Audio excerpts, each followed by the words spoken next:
힘들어요. 그런데 중요한 것은 하나님은 이 관계 훈련을 시킨다는 거예요. 예. 상대가 어쨌든 간에 예수님의 입장을 한번 돌아보시면은 예수님은 하늘나라에서 오신 분이에요. 하나님을 섬긴다고 하는 서기관 바리새인들이 하는 모습은 너무 유선적이고 그 하나님이 지금 와 계시는데 대화가 돼야 안 돼요? 안 돼요. 예수님의 단어 속에는 있어서는 안 될 단어가 진실이라는 단어잖아요. 그 말씀 자체가 진실이니까. 그런데 얼마나 답답했으면 내가 진실로 너에게 이루느니. 우리가 인간관계에서 힘든 게 뭡니까? 나는 진실을 말하는데 상대는 거짓이다. 안 받아들이고 인정을 하지 않을 때 얼마나 힘들어요. 예. 특별히 나는 정말 잘해보려고 하는데 상대는 자꾸 거짓으로 또 거짓을 하고 2번, 3번, 4번 이렇게 할 때 그 사람을 어떻게 상대를 해야 되는가? 아주 등 돌리고 살아면은 너무 좋겠는데 그럴 수 없는 상황이면은 얼마나 살아가는 과정이 하루하루가 얼마나 힘들겠어요. 오늘 본문에 나오는 야곱이라는 사람이 자기가 아버지처럼 부모처럼 믿었던 그 외삼촌에게 배신을 당했잖아요. 7년 동안 약속을 하고 그래서 7년 동안 힘들고 어렵고 또 몸이 아프기도 하고 오늘 엄마 떨어져서 힘든 아이의 얘기처럼 야곱도 자기 아버지 어머니를 떠나서 탄생 처음 외갓집에서 살아가는데 그래도 자기가 사랑하는 나이라고 결혼을 시킨다는 그런 소망 가운데서 힘든 과정을 다 이기고서 7년 만에 결혼을 하고 아침에 눈 떠보니까 전혀 자기가 예상했던 사람이 아니고 밤새 동안 자기는 너무나 행복해가지고 막 사랑을 혼자 속삭이게 했겠지요. 그런데 아침에 눈 떠보니 이건 내가 뭐 한 거야 지금. 그래서 그 속상한 마음, 분노의 감정을 가지고 삼촌한테 갔더니 삼촌은 태연하게 야 이게 우리 지역의 문화야. 아니 그러면은 7년 지난 후에 한 번이라도 언지를 취하지. 아니면은 결혼 전날에도 이해한다든가. 이런 방법도 하지 않고 있다가 아침에 그 자기가 얘기를 하니까 그때서 답을 하니까 야곱은 얼마나 힘들겠어요. 그리고 삼촌이 야 7일만 더 하면은 내가 네가 원하는 라헬을 결혼시켜 줄게. 그래서 7일 하고 그래서 끝난 게 아니고 이거는 그냥 내가 먼저 선결해 주는 것이니까 7년을 채워야 돼. 울며 겨자 먹기로 또 두 부인과 함께 하루를 살아가는데 지난번 말씀처럼 그 첫 번째 레아를 통해서 애가 4명이 태어났어요. 그럼 두 번째 이 라헬은 아기가 안 생기는 거예요. 라헬이 화가 나가지고 자기 몸종을 통해서 나라고 해서 아기가 또 2명이 태어났어요. 그러니까 레아도 화가 나가지고 자기 몸종을 또 통해서 나라고 하니까 나가지고 또 2명이 태어났어요. 그리고 나서 또 레아의 하나님의 문을 열어줘가지고 애가 셋이 또 나왔어요. 마지막으로 라헬을 하나님이 불쌍히 여겨가지고 라헬이 태가 열려가지고 애가 태어났는데 요셉이에요. 너무 힘든 세월을 지냈어요.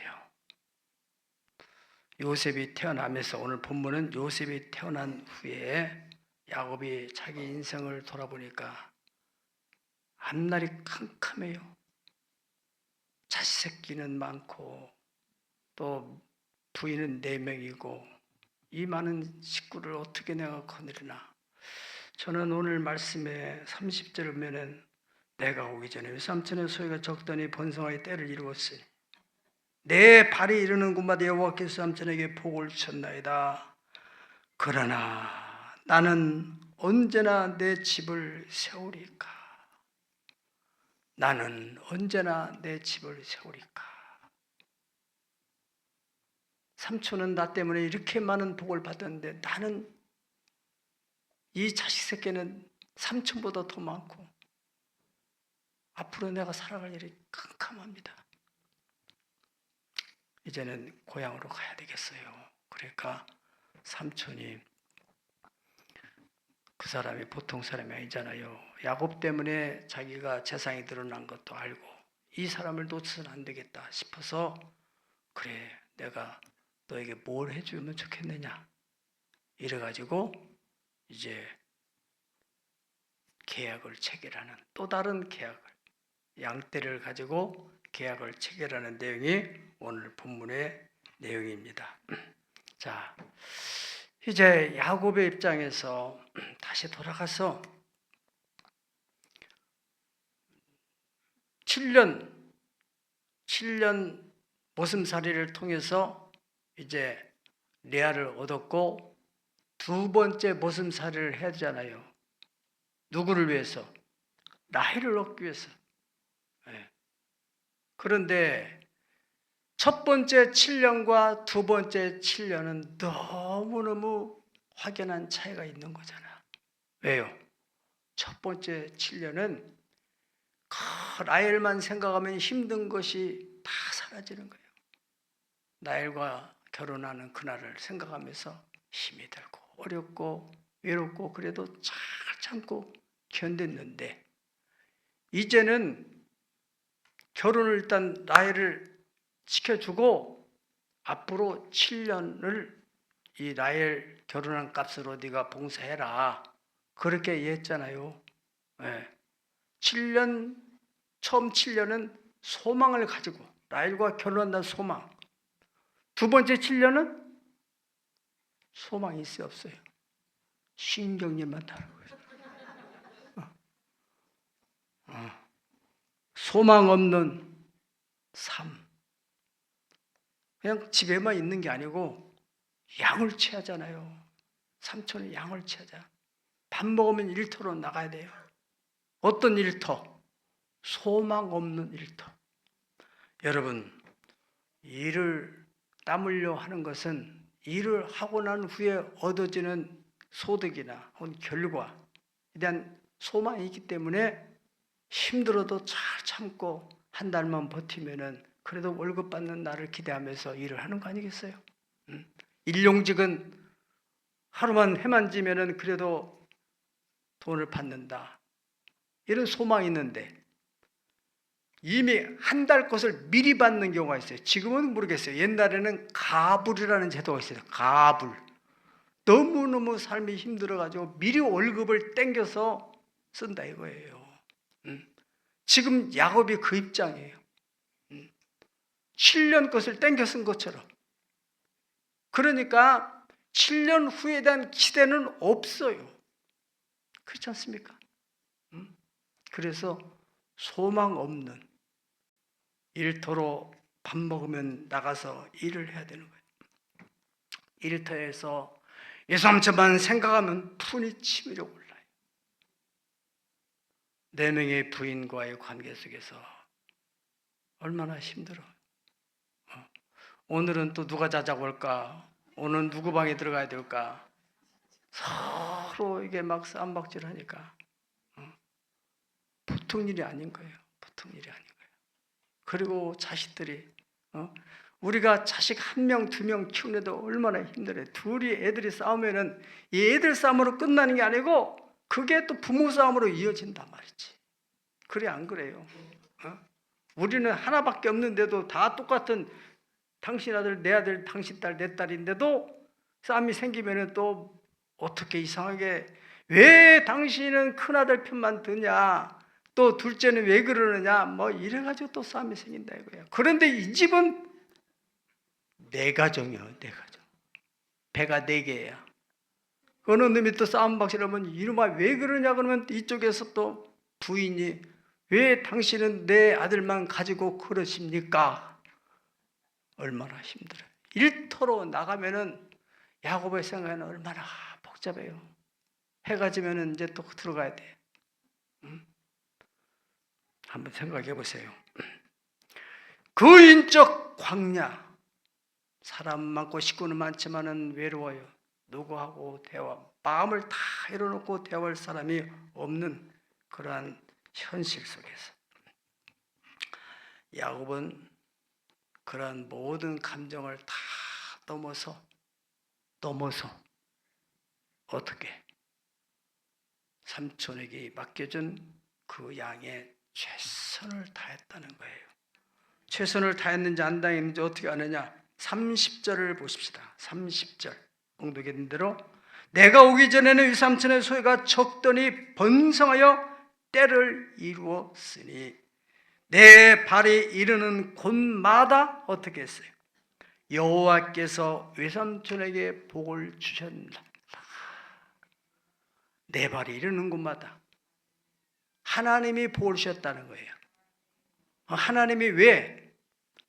야곱이 충실하게 성실하게 양을 쳤기 때문에 그렇지 않겠어요? 이것은 야곱의 주장이고 객관적으로 외삼촌 입장에서 27절 다 같이 한번 읽어보겠습니다. 라반이 시작. 라반이 그에게 이르되 여호와께서 너로 말미암아 내게 복 주신 줄을 내가 깨달았노니 내가 나를 사랑스럽게 여기거든 그대로 있으라. 아멘. 라반도 분명히 알았어요. 야곱 때문에 하나님이 자기에게 복을 주셨다는 사실. 예.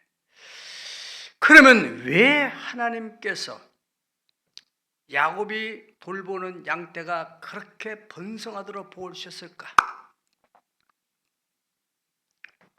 첫 번째로는 상한 감정, 그것을 다 극복하고 복잡한 그 마음을 다 내려놓고 주어진 사역의 현장, 주어진 청지기로서의 일터, 그 일터는 어떤 일터라고요?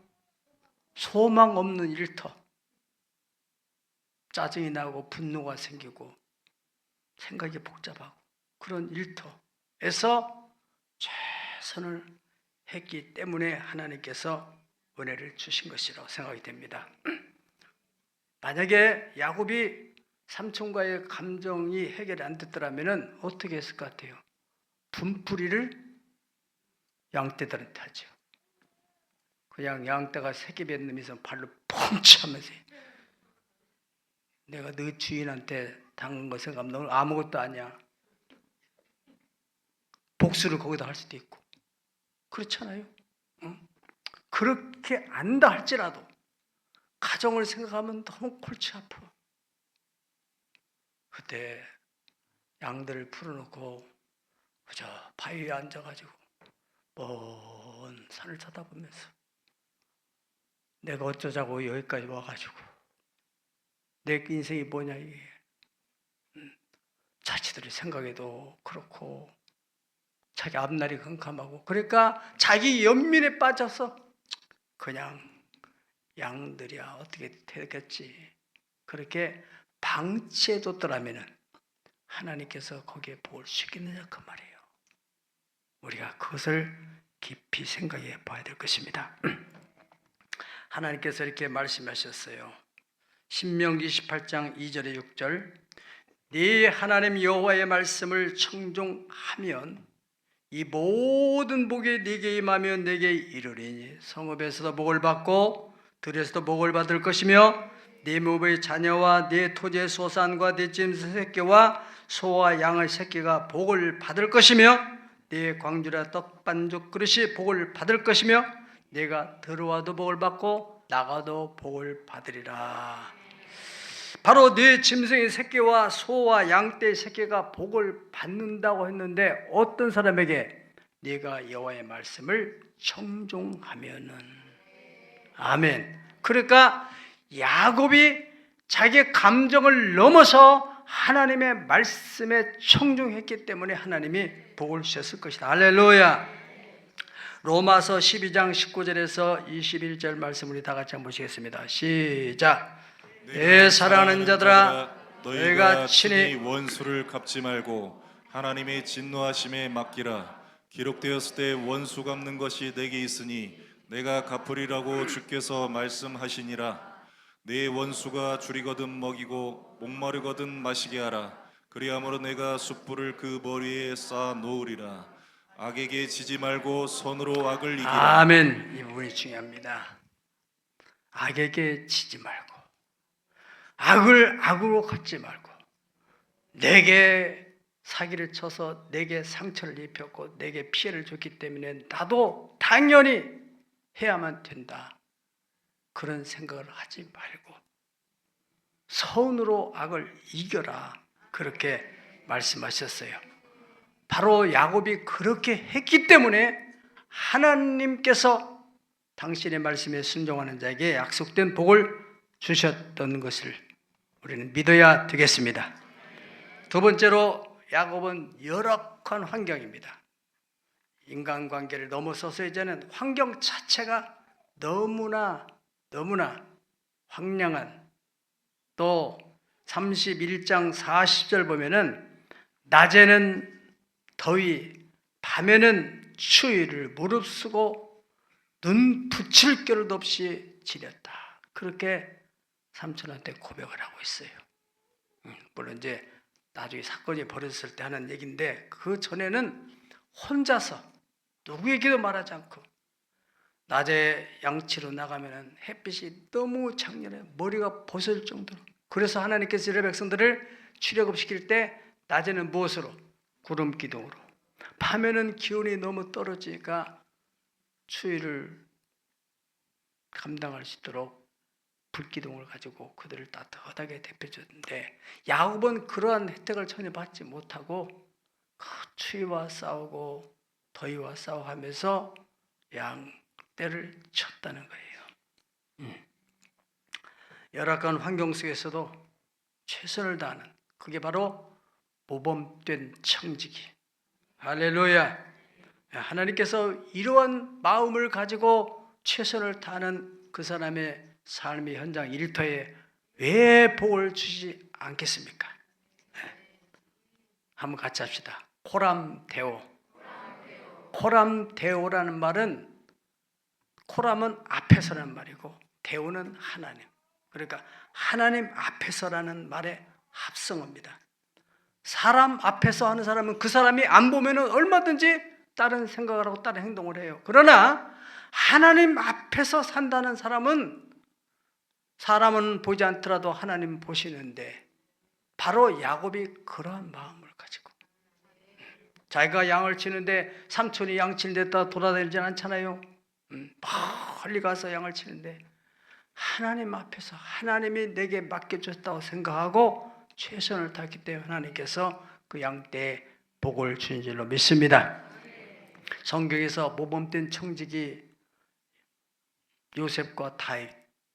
요셉은 창세기 39장 5절 보면은 보디발 장군의 집에 청지기로서 그 가정의 모든 일들을 잘 관리하는 사람인데, 39장 5절에 이렇게 됐습니다. 그가 요셉에게 자기의 집과 그의 모든 소유물을 주관하게 한 때부터 여호와께서 누구를 위하여?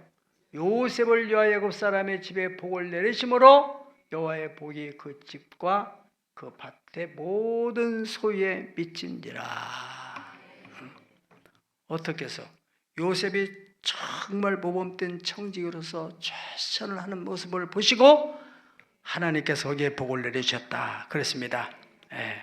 또 다윗을 보면은, 다윗도 자기 양이 아니에요. 아버지가 양치라고 했겠는데 그 일에 대해서 다윗이 어떻게 양을 쳤는지 사무엘상 7장 34절에 35절 다 같이 읽겠습니다. 시작.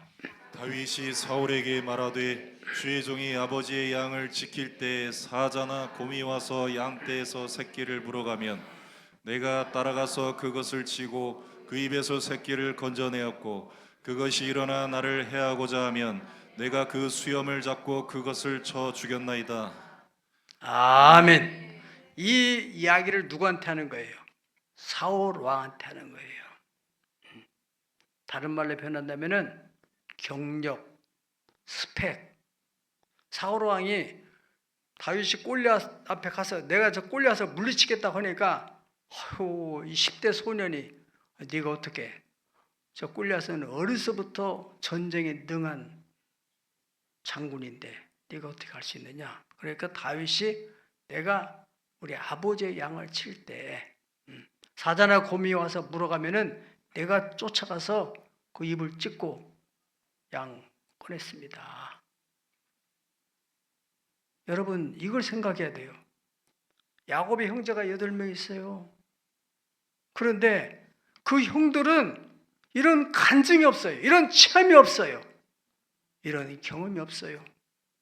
그래 이 야곱만 다윗만 있는 거예요. 왜냐하면 다윗이 그런 책임감을 가지고 형들이야 뭐 물어가면은 형들이 양을 칠 때 사자나 곰이 오지 않았다고 보장할 수 있어요? 왔죠. 물어가면은 아이고 내 몸 다칠까 봐서 양을 잃어버리는 아버지의 마음을 생각하지 않는 거예요. 다윗은 그걸 생각하는 거예요. 양 잃어버리면은 우리 아버지의 마음이 얼마나 아플까. 그 마음을 가지고 자기 생명을 돌보지 않고 일을 했다는 것이죠. 예. 그것이 그 당시에는 그 사람이 나중에 꼴리하다고 싸우고 스펙을 만들려고 한 게 아니라 주어진 삶에 최선을 한 거예요. 나중에 이것이 스펙이 될 줄은 몰랐죠. 이런 경험이 없다면 사울왕 앞에 가서 그런 얘기를 할 수 있겠어요? 그런 확실한 경험을 가지고 얘기하니까 사울왕도 감동을 받아서 이야 사자와 곰을 물리칠 정도로 용맹한 사람이란다면 할 수 있겠다. 이래서 다윗을 내보내야 된 것이 아니겠습니까? 하나님께서 쓰시는 사람은 이런 훈련의 과정을 통과한다. 여러분들이 남의 밑에서 가서 직장생활 하면서 또 나는 왜 이렇게 부모 잘못만 나타가지고 나는 이게 금수저가 못 돼가지고 요즘에 청소년들은요 금수저가 나는 되고 싶은데 우리 엄마 아빠가 일을 안 해서 못 된다고 한대요. 지가 금수저로 노력을 해야죠. 예. 자선관 사람들 보면은 다 그런 어려운 과정들을 다 지나서 그런 하나님의 축복을 받은 사람들이 예수 믿는 사람들 절대 예외는 아닙니다. 그저 맹목적으로 기도만 한다고 하나님이 축복하시는 게 아니라고 성경을 통해 우리에게 가르쳐주고 있는 거예요. 복음적 삶이라는 것은 어떤 사람은 야곱하면 그 사기꾼 그런 이미지밖에 못해요. 이 야곱이 복음으로 살려고 얼마나 치열하게 육신적인 정욕, 자기 인간적인 분노, 억울함 이런 것들을 다 극복하며 육신에서 육신대로 살지 않고 영으로서 육신을 이기려고 말씀대로 순종하려고 했다는 걸 사람들이 생각하지 않아요. 마지막으로 이 야곱은 그런 삼촌과의 관계, 가족과의 관계 그리고 환경적인 여러 가지 어려운 그런 상황에서도 하나님과의 관계를 잘 유지하는 다른 말로 표현하면 영성관리 따로 영성관리 그 일에 충실했기 때문에 하나님께서 야곱에게 특별 계시를 주신 것입니다. 하나님이 아무리 특별한 계시를 주고 싶어도 받을 그릇이 안 돼 있으면 내 영성이 그 하나님의 계시를 받을 만한 그릇이 안 돼 있으면 안 되는 거예요. 여러분이 스마트폰을 가지고 좋은 그림을 찍고 좋은 영상들을 갖다가 다른 사람이 보내주려고 하는데 그 사람이 폴더폰 가지고 있으면 돼요, 안 돼요? 안 되잖아요. 네. 똑같습니다. 그러니까 야곱은 외삼촌 라반의 양떼를 가지고 이제 정식 개혁을 하자고 하는 거예요. 오늘 본문에는 이제 그게 핵심입니다. 오늘 본문의 핵심은 삼촌 나는 언제나 내 집을 세우겠습니까? 그런데 벌써 이미 카드를 가지고 있는 거예요, 본인이. 그러니까 삼촌이 야, 내가 너에게 뭘 해주면 좋겠냐? 그러니까 저한테 해줄 것이 아무것도 없습니다. 다만 삼촌의 양떼 중에서 하얀 양, 하얀 염소만 다 골라가지고 그것을 제가 관리하겠습니다. 거리도 한 사흘길 멀리 떨어져서 얼룩얼룩한 양을 만날 일이 없도록 멀리 떨어져서 삼촌의 하얀 양을 칠 때 거기에서 점 있는 것이나 아롱진 것이나 얼룩무늬 있는 것이 나오거들랑 그것은 하나님이 내게 주시는 품삯으로 여겨 주십시오. 삼촌이 계약을 해야 안 해요? 주저없이 삼촌은 당연히 계약을 하죠. 왜요? 평생의 양을 치면서 하얀 양떼 중에서 얼룩얼룩이 나오는 것이 아주 희귀한 일이기 때문에 망설이지 않고 바로 사인을 한 거죠. 우리가 멘델리즘 법칙에 있어서도 하얀 양떼, 수컷도 하얀 거, 암컷도 하얀 것이면은 거기서 점 있는 것이 나오려면은 2대, 3대 혹은 더 위에서 DNA가 거기에 유전자가 들어가 있던 것이 어쩌다가 나오는 거예요. 그걸 돌연변이라고 하잖아요. 돌연변이. 이건 어쩔 수 없는 법칙입니다. 법칙. 그리고 현실적으로 실제로 쳐보면은 그러니까. 저도 토끼를 키우면서 경험한 바로는 수컷도 하얀색, 암컷도 하얀색. 우리 박물관에 지금 토끼가 있는데 내가 우리 집사님한테 왜 수컷을 이렇게 하얀 걸 가져갔냐니까 하얀 것밖에 없었다 그래요. 그러면 이제 그 하얀 거 놓고서 계속 기도를 많이 해야 돼요. 얼룩얼룩에 나올 수 있도록. 그냥 다 하얀면 이 관람하는데 별로 효과 떨어지잖아요. 점 있는 것도 나오고 얼룩이 나오고 막 이렇게 여러 색깔이 나오는 이것은 돌연변이 일어나야 되거든. 돌연변이. 그런데 이 삼촌이 이제 계약을 체결해주고 그러면 야곱 입장에서는 왜 그렇게 어리석은 계약을 해야만 했을까? 그거에 대해서 31장 11절 12절을 보면은 거기에 답이 있어요. 다 같이 한번 읽어보실까요? 31장 11절 12절 시작. 꿈에 하나님의 사자가 내게 말씀하시기를 야곱아 하기로 내가 대답하기를 여기 있나이다 하매 이르시되 내 눈을 들어보라 양떼를 탄 수량은 다 얼룩무늬 있는 것 점 있는 것과 아롱진 것이니라 라반이 내게 행한 모든 것을 내가 보았노라. 아멘. 이 이야기는 이제 야곱이 엄청난 부자가 됐어요. 양떼가 얼마나 많아졌는데 얼룩얼룩이 점 있는 거 아롱진 것들이 막 때를 이루게 됐어요.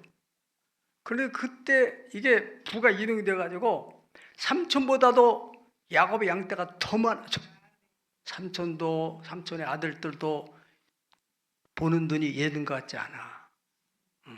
여러분들 친척들 간에도 말이죠. 여러분들이 어려울 때는 긍휼의 눈으로 보지만은 여러분이 막 더 잘 나가가지고 저 사람이 2년 전에는 그냥 현찮은 차를 타고 왔는데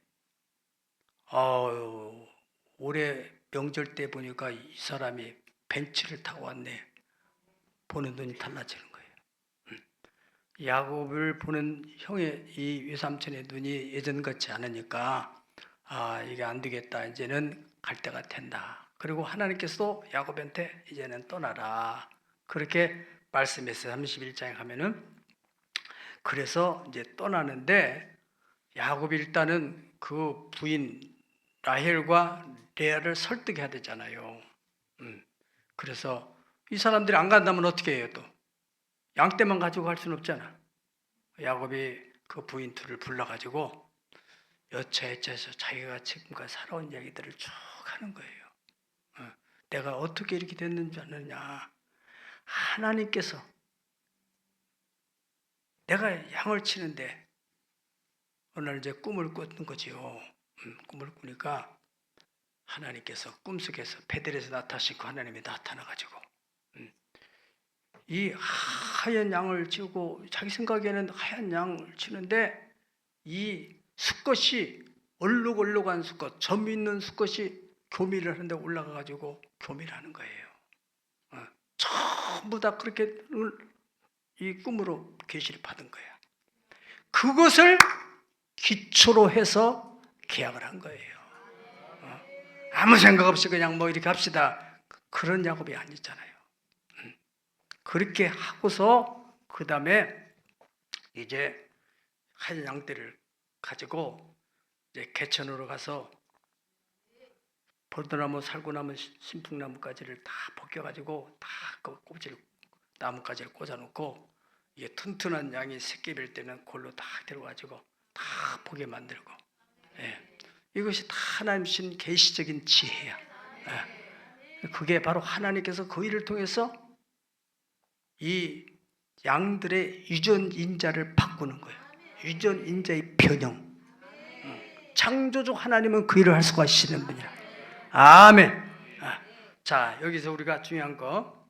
그러면 이것을 오늘날 우리가 어떻게 내 생활에 적용할 수 있을까? 여러분들이 어때 영업사원으로 들어갔다. 그럼 보통 영업하는 데 있어서 이 회사에 영업한 사람들 다 보면은 평균 얼마 정도 영업을 한다.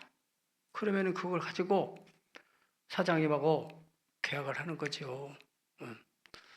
평균 이렇게 실적을 300만 원 올린다면은 제가 이 이상을 올릴 때는 어떻게 하겠습니까? 자네한테 당연히 인센티브를 주지, 성과급을 주지, 이렇게 나오지 않겠어요? 그렇잖아요. 그 사람이 그냥 아무 테마나 일하는 것보다는 뭔가 실적으로 막 올려가면 경쟁력 있고 회사도 잘 될 것이니까 당연히 그렇게 하죠. 여러분들이 그러면은 300만 원밖에 다른 사람 못하는 나는 어떻게 500만 원 올리려면 어떻게 해야 돼요? 기도를 하죠. 그때 기도가 필요한 거예요. 하나님의 지혜가 필요한 것이고, 하나님 오늘은 누구와 만나야 될까요? 또 만나서는 어떻게 해야 될까요? 내 발길 인도해 주셔. 주의 인도하심 따라, 주의 인도하심 따라 어디에도 주와 같이 가려네.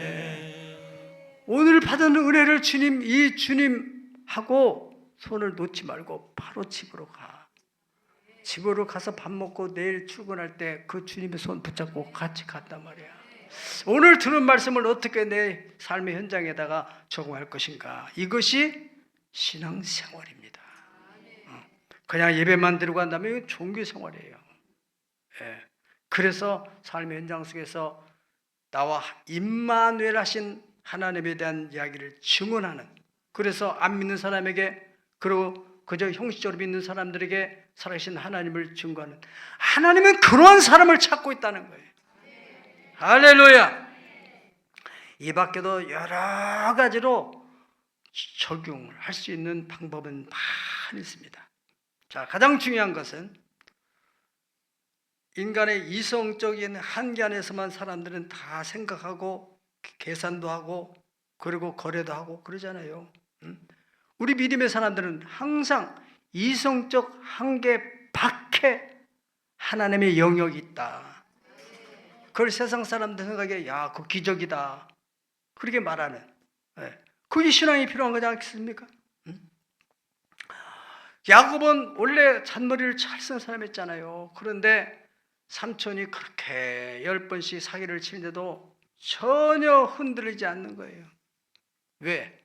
베들에서 만났던 그 하나님, 내가 너와 함께해서 네가 어디로 가든 너를 지키고 너를 이끌어 이 땅으로 돌아갈지라 내가 너에게 허락한 것인데 그것을 다 이루기까지 너를 떠나지 아니하리라. 내 주와 맺은 언약을 꼭 붙잡고, 삼촌을 생각하면 분노가 찜을지만 그 말씀으로 인해 다 녹여버리고, 가정생활의 여러 가지 힘든 부분도 다 녹여버리고, 그리고 들판에서 낮의 더위와 밤의 추위를 다 그 소망 가운데, 말씀을 붙들고 나가는 그 소망 가운데 다 극복해냈다는 것입니다.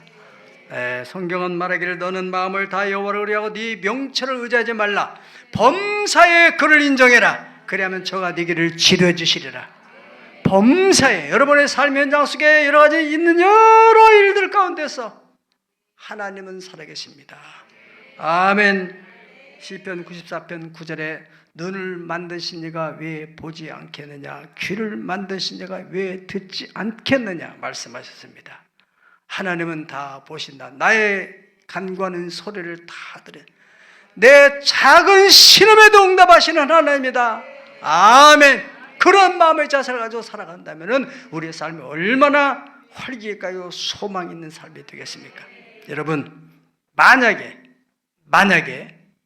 야곱이 삼촌이 당한 억울함, 분노를 해결하지 못하고 삼촌의 양떼를 치면서 거기에다가 분풀을 했다든지, 아니면은 또 4명의 아내와 13명의 자녀들로 인해서 가정 갈등 문제를 있어서 왜 나는 이렇게 힘든 거야? 내 인생은 왜 이렇게 힘들어? 자기 연민에 빠져가지고 그냥 두고니 앉아서만 있었다고 한다면은 하나님께서 그러한 무책임한 이 야곱에게 계시적인 은혜를 줄 이가 있겠습니까? 이것을 생각해요. 어쨌든 정서적이든 육체적인 환경적이든 본능적인 욕구를 다 말씀으로 극복하고, 할렐루야, 이것이 믿음이 아니겠어요? 복음적 삶이라는 것은 내 생각대로 내가 지금 살아오던 삶의 방식대로 살아가는 게 아니고, 이것은 다 내려놓고 하나님의 방법으로, 하나님 말씀으로 삶을 살아내는 것입니다. 치열할 정도로 영적인 싸움을 싸우는 것이에요. 육신에 져서 육신대로 살 것이 아니라 영으로서 몸의 행실을 죽이면서 살아가는, 그것을 하나님은 보신 거예요. 따라합시다. 치열한 내면의 싸움, 내 안에 육신적으로 살고 싶은 본능이 있고, 또 다른 본능은, 내 속사람은 하나님의 말씀을 따라 살아야 되겠다는 이 속에서 갈등이라는 거잖아요. 성도와의 갈등이라는 당연한 거예요.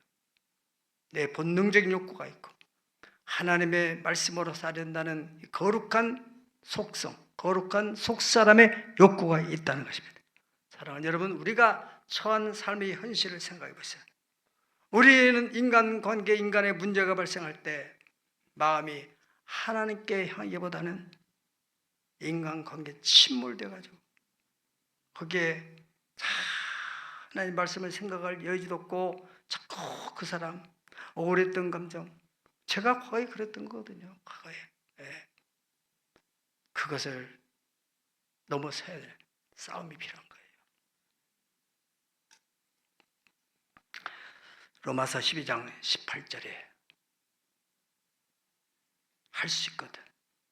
너희로서는 모든 사람과 더불어 화목하라. 야곱의 생을 통해서 주시는 복음의 비밀. 7번째, 하나님께서는 그런 인적 광야에서 관계도, 사람 관계도 힘들지만 환경도 너무 힘든 그런 속에서도 코람데오 신앙을 가지고 청지기 자세, 청지기 정신으로 최선을 다하는 그 야곱을 보시고 하나님께서 초자연적인 계시를 주신 거예요. 하얀 양떼에서 얼룩올린 양이 나올 수 있다는 그 비밀을 하나님께서 야곱에게 주시고, 그 야곱으로 하여금 삼촌과 계약을 할 수 있도록 이 지혜, 이 은혜, 이 특별한 계시 은총이 여러분들이 임하시기를 주의 이름으로 축복합니다.